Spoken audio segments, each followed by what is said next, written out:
It may appear as merely a speck on the world map, yet Lebanon has been the grand stage for history's most formidable empires. From the seafaring Phoenicians who birthed the first maritime civilization, to the legions of Rome, the armies of Byzantium, the Arabs, the Ottomans, and the French, every conqueror sought to claim this land.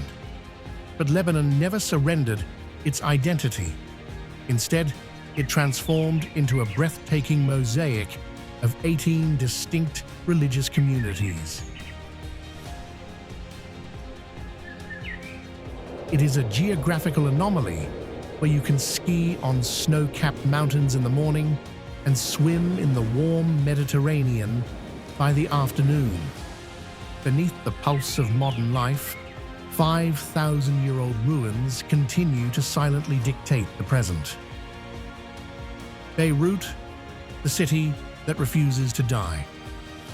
To understand why faith and resilience are so deeply woven into the Lebanese spirit, you must begin at the heart of it all, Beirut. Long before it was a modern metropolis, this harbor was a sacred meeting point of languages and early theologies. The Romans transformed it into their empire's most prestigious law school, while early Christian scholars walked its shores, whispering of a new faith. Time and again, catastrophe has tried to erase Beirut.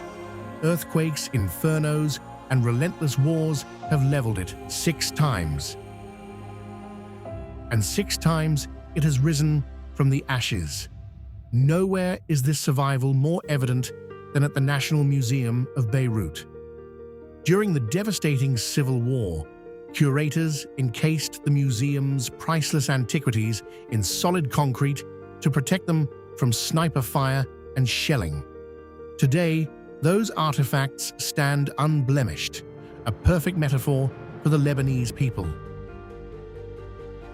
Outside, the majestic blue domes of the Muhammad Al-Amin Mosque pierce the sky, its slender minarets acting as a compass, guiding travelers to the center of a reborn city.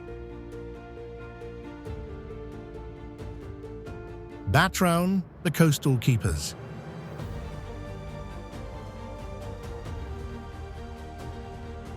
Traveling north along the coast, the scent of citrus and sea salt fills the air as you approach Batroun.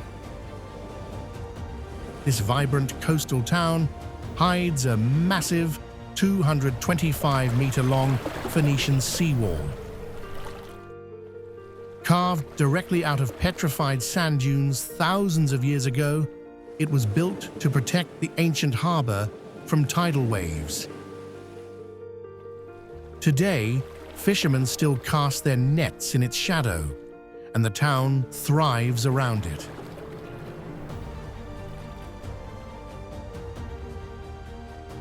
Seamlessly blending ancient maritime engineering with the lively, sun-drenched energy of the modern Lebanese coast. Byblos and the invention of the alphabet. Further up the coast is Byblos, one of the oldest continuously inhabited cities on Earth, thriving since 5000 BC.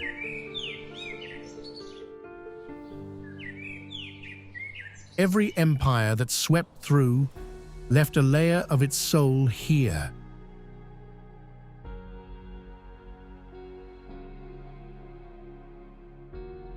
But Byblos gave the world something far greater than buildings. It gave us the phonetic alphabet.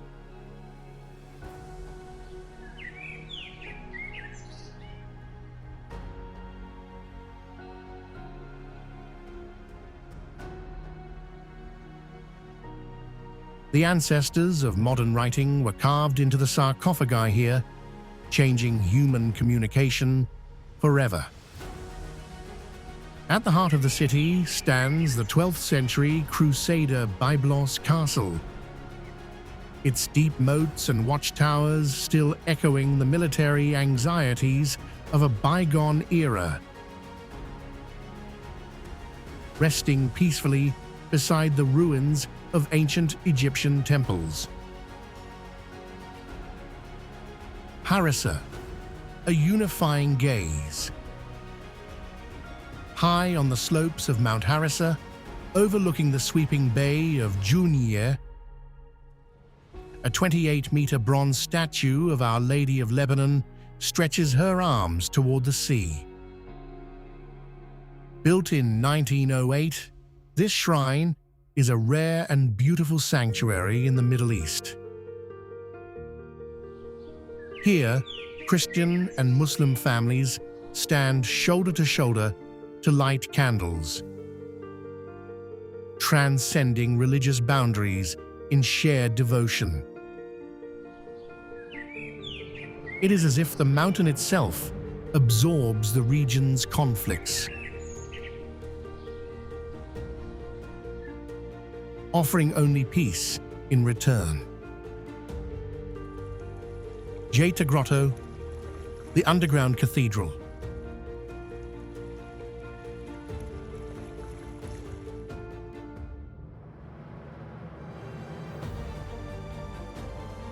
Lebanon's majesty isn't only found under the sun.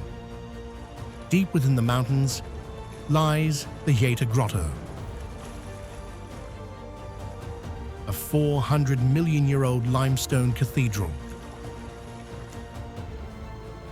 Carved by a subterranean river that flows for over 9 kilometers, the caves open into glowing natural amphitheaters. Above you hangs an 8.2-meter stalactite, the longest in the world, forged drop by drop over 1 million years. Drifting by boat over the bottomless, echoing waters of the lower cave, you understand why the ancients named it Jeita, the roar of the waters.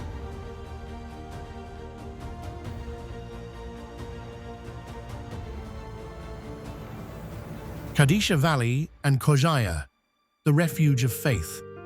The Qadisha Valley is a rugged scar carved into Mount Lebanon.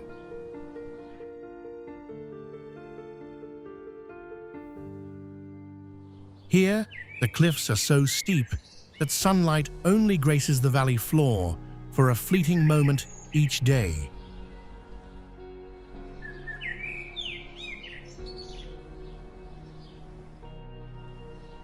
For over 1,500 years, this isolated gorge has been a sanctuary for Maronite monks.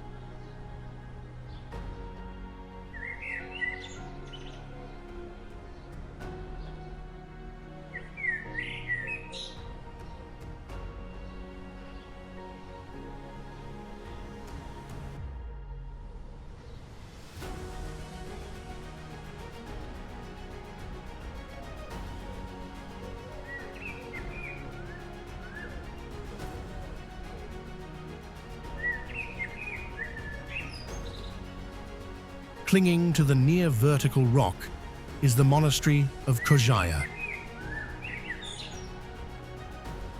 Stepping into its damp, cold cave chapel, you can almost hear the echoes of centuries of prayers.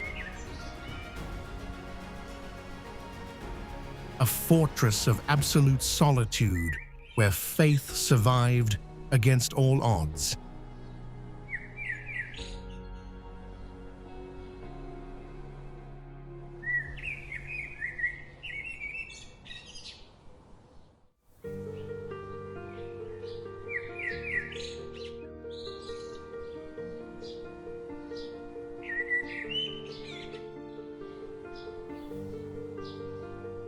Baalbek and the Bekaa Valley, the breadbasket of empires. Crossing the mountains, you enter the vast, fertile expanse of the Bekaa Valley. For millennia, this was the breadbasket of the Roman Empire. And today, it is home to some of the world's oldest vineyards, carrying on a winemaking tradition started by the Phoenicians.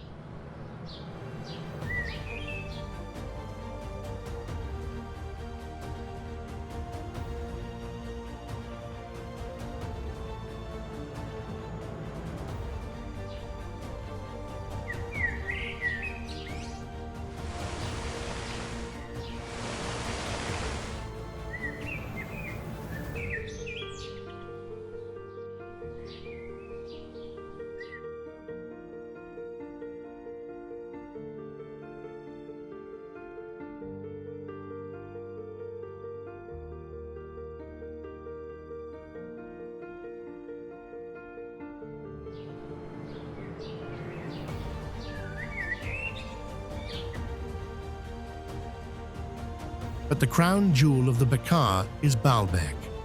The story here begins with an architectural mystery that still baffles the modern world.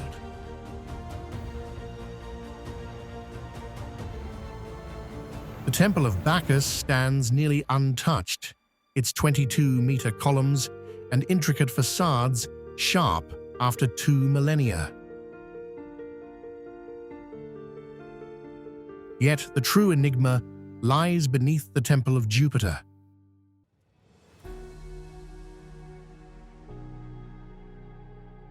The foundation is built from colossal stone blocks weighing between 600 and 1,000 tons. How ancient engineers quarried and aligned the largest building blocks in human history to the precise millimeter remains an unsolved mystery. The high altitudes, cedars and ancient olives. Climbing to 2,000 meters, you encounter the Cedars of God.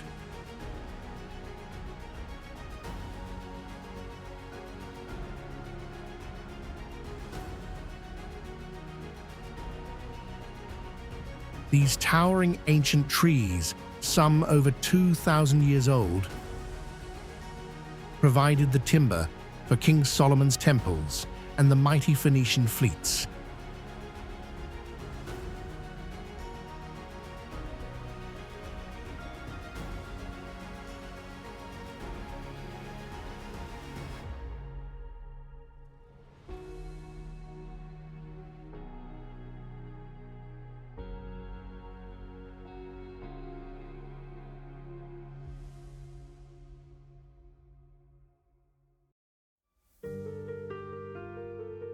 But the Cedars are not the only ancient living witnesses in Lebanon. In the northern village of Bachala, perched at an altitude of 1,200 meters, stand olive trees so old they are scientifically dated to be over 6,000 years old. Local legend claims these are the very trees that provided the olive branch to Noah's dove. They continue to bear fruit today, a living testament to the endurance of this land. Baatara Gorge and Beiteddine. Nature and ambition. Nature's architectural genius reaches its peak at the Baatara Gorge. Here, a waterfall plunges 255 meters through 3 natural limestone bridges. Remnants of a collapsed Jurassic cave, it is a mesmerizing vertical dance of water and air.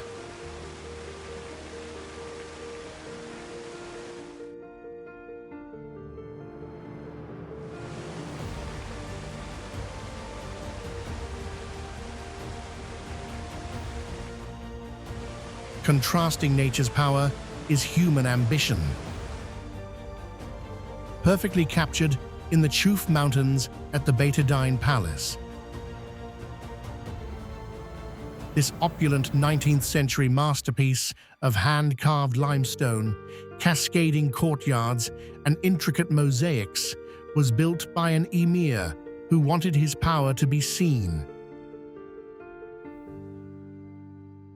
yet remain out of reach.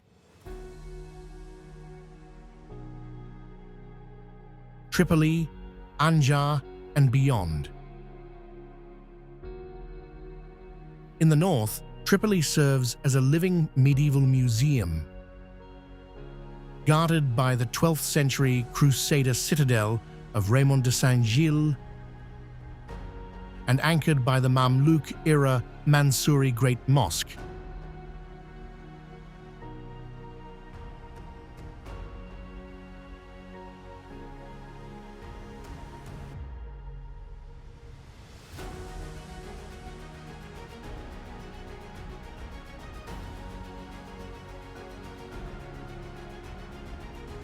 The air here is thick with the scent of traditional soap making and ancient souks that have traded goods for centuries.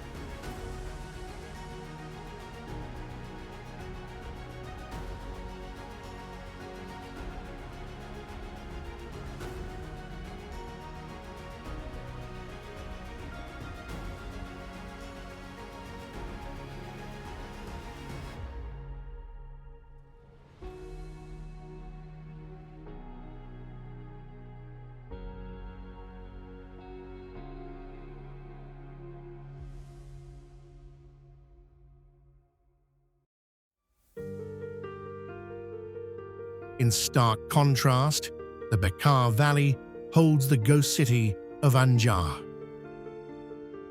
Built by the Umayyad dynasty in the 8th century and quickly abandoned, its 114,000 square meter footprint is a perfect freeze frame of early Islamic architecture mapped onto a rigorous Roman grid.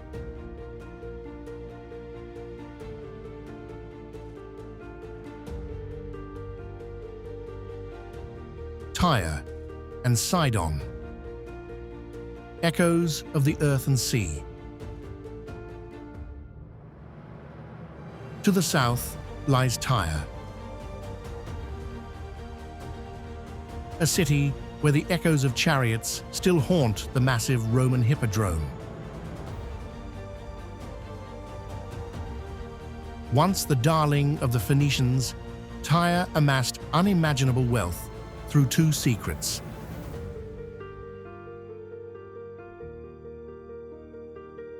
The invention of blown glass and royal purple dye extracted from sea snails.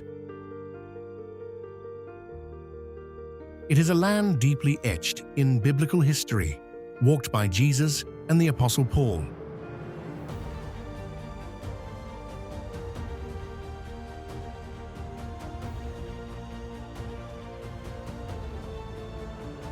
Nearby is the Crusader Sea Castle of Sidon.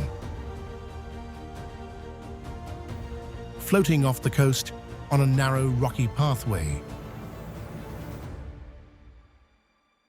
At high tide, it watches over the ancient harbor where thousands of Phoenician ships once departed to conquer the known world.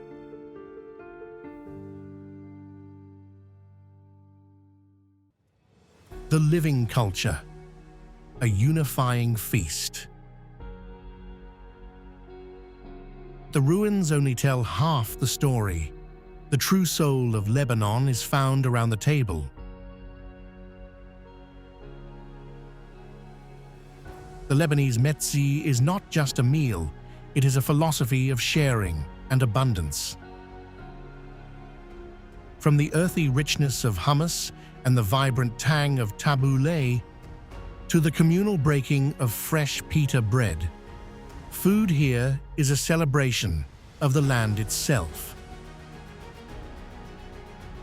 It is the ultimate unifier, a daily ritual where politics and differences are left at the door, and the legendary warmth of Lebanese hospitality takes center stage.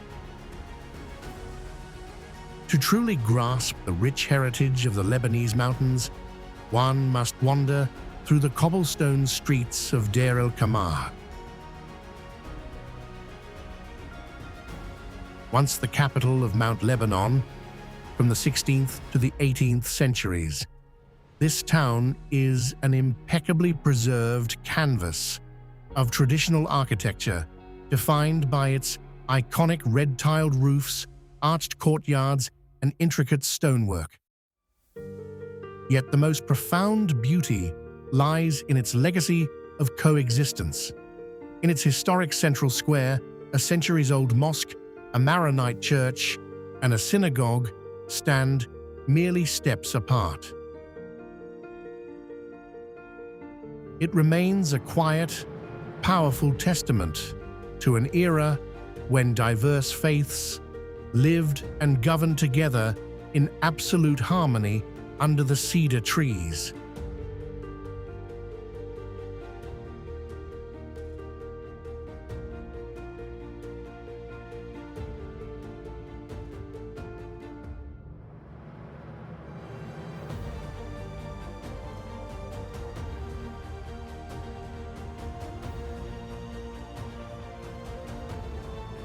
Just south of Byblos flows a river steeped in ancient mythology, Nahr Ibrahim, historically known as the Adonis River. According to Greek and Phoenician legends, this rugged, breathtaking gorge is where Adonis, the mortal lover of Aphrodite, was tragically killed by a wild boar.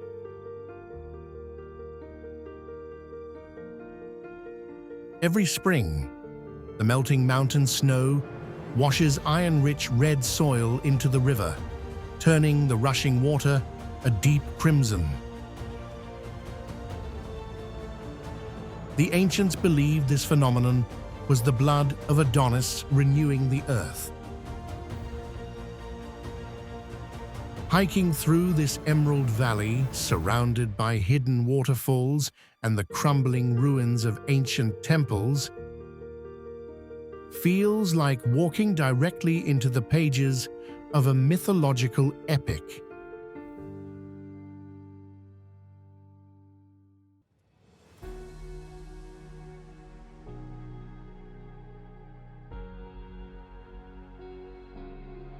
A universe of stories.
Lebanon is the undisputed gem of the Middle East.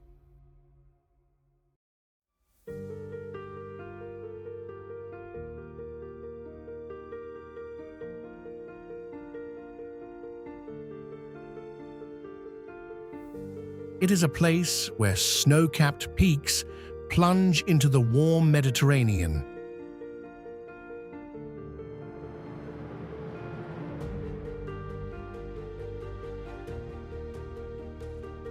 And where 7,000 years of history breathe alongside the rhythm of modern life.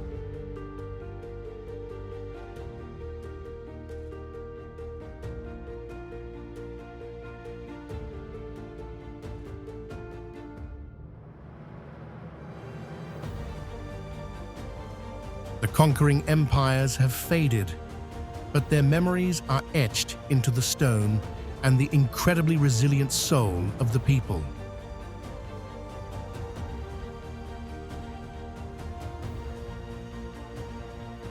When you leave this land, you realize that the smallest dot on a map can hold a universe of magical stories,